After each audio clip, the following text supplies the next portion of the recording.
পূর্ব বর্ধমানের কেতু গ্রামের এক যুবককে বিপুল পরিমাণ কার্তুজ সহ গ্রেপ্তার করল এসটিএফ কলকাতার ধর্মতলা বাস স্ট্যান্ড থেকে।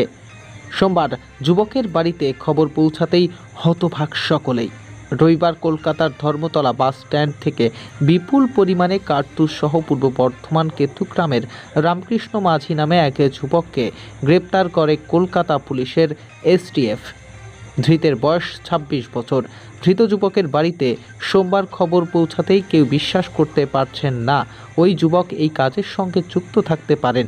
তার স্ত্রী সোমা মাঝি জানান, তার স্বামীকে ফাঁসানো হয়েছে, সে এই কাজের সঙ্গে যুক্ত থাকতে পারে না। এই বিষয়ে আমরা কিছুই জানতাম না, কখনোই ভাবিনি ও এসব কাজের সঙ্গে যুক্ত থাকতে পারে। আমাদের কোনো কিস্তি বাকিও নেই, ও কিসের জন্য এইসব কাজ করেছে জানা নেই। এমনকি তেমন কাউকে বাড়িতে আসতেও দেখিনি। পাশাপাশি তার আত্মীয় মায়া মাঝি জানান, ভাইপো এই কাজের সঙ্গে যুক্ত তা মানতে পারছি না। রামকৃষ্ণ বাড়িতেই থাকতো, বাড়িতেই কাজকর্ম করত, বাড়ি থেকে তেমন কোথাও যেত না। ও গাড়ি চালাতো এবং গাড়ি ভাড়া দিত। অপরদিকে এক এলাকাবাসী নন্দনময় মুখার্জি জানান, রামকৃষ্ণর বাড়িতে প্রায় লোকজন আসতো, কিছু হলেই সে হুমকি দিতে থাকে। আমার সামনেই রয়েছে বাগান, বাগানে কিছু করলেই তা বললে ও লাঠি ডাঙ্কি এই সব পার করে, কিন্তু কোনো দিন ওকে বন্দুক নিয়ে দেখিনি। রামকৃষ্ণ মাঝি কী কারণে কলকাতায় এত বিপুল পরিমাণে আগ্নেয়াস্ত্র নিয়ে এসেছিল, কোথা থেকে কার্তুজ আনা হচ্ছিল, এর নেপথ্যে কে বা কারা, কোথায় অস্ত্র পাচারের ছক ছিল, কাকে পৌঁছে দেওয়ার পরিকল্পনা ছিল, ধৃতকে জেরা করে তা খতিয়ে দেখছে তদন্তকারীরা। এইভাবে আমরা এসব ব্যাপারে কিছু জানতামই না যে এইসব কি, আর ওকে আমি কখনো ভাবিওনি যে ওইসব কাজে জড়িত থাকবে। আর ও কি কিসের জন্য যে এইসব করেছে সেটাও আমরা জানি না, আমাদেরকে জানাইনি কিছু। তো কি মনে হচ্ছে? আমরা হয়তো ভাবছি যে ও কোনো কারণে হয়তো আনতে গেছে, তাছাড়া কিছুই নয়। তাহলে কি টাকার জন্যই কি এটা করেছে? হয়তো গাড়ির ইএমআই ছিল, হয়তো দিতে পারেনি, এমন তো? আমাদের গাড়ি সেরকম কোনো কিছুই বাকি নেই, সব দেওয়া হয়ে গেছে। সবই কিছুই নেই, কিস্তি বাকি বা কিছু এইসব কিছুই নেই। তাদের বাড়িতেই থাকতে কাজগুলো বাড়িতে কোথাও যেত না, দাঁড়াতে গেছি।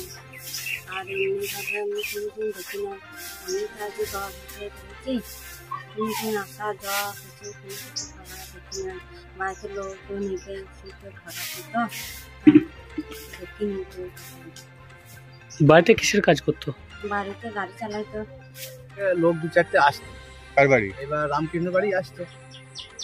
কখন ঢুকতো তাও? ও সকালেও ঢুকতো, বিকালেও ঢুকতো, আবার কোনো সময় সন্ধ্যের দিকেও ঢুকতো। আবার ও কোনো সময় হয়তো মোটরসাইকেল করে বেরিয়ে যাচ্ছে, কে কোথায় যাচ্ছে সেটা তো কেউ কিছু খবর পাওয়া যায় না। কে কোথায় যাচ্ছে, হয়তো মোটরসাইকেল করে বেরিয়ে যাচ্ছে, সেটা আমি কোনো খবর কে কাকে জিজ্ঞাসা করবে? জানেন ও ধরা পড়েছে গুলি নিয়ে? হ্যাঁ, সেটুকুই নেটে বা খবরে দেখতে পেলাম। এই ধরনের কাজ করে বলে মনে হয়? এই ধরনের কাজ করে বলে মনে হবে বই কি। কেন মনে হবে? ও তো হুট করতেই তো হুমকি দেওয়া, কিছু কিছু হলে না হলে হয়তো হুমকি দিত।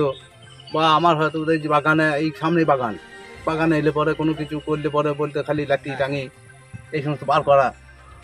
হ্যাঁ, ওর বাবা, তারপরে দাদু হয়তো কোনো সময় সান্ত্বনা দিত, কোনো সময় হয়তো ওটা উত্তেজিত হইতো, এই সমস্ত। বন্দুক টন্দুক নিয়ে কোনো ভয় না, দেখিয়েছে বন্দুক নিয়ে দেখি নাই কিছু। যেটা বন্দুক দেখি নাই সেটা তো ফালতু বলে দিয়ে তো লাভ হবে না। কি নাম আপনার? আমার নাম নন্দনময় মুখার্জি। ঠিক আছে।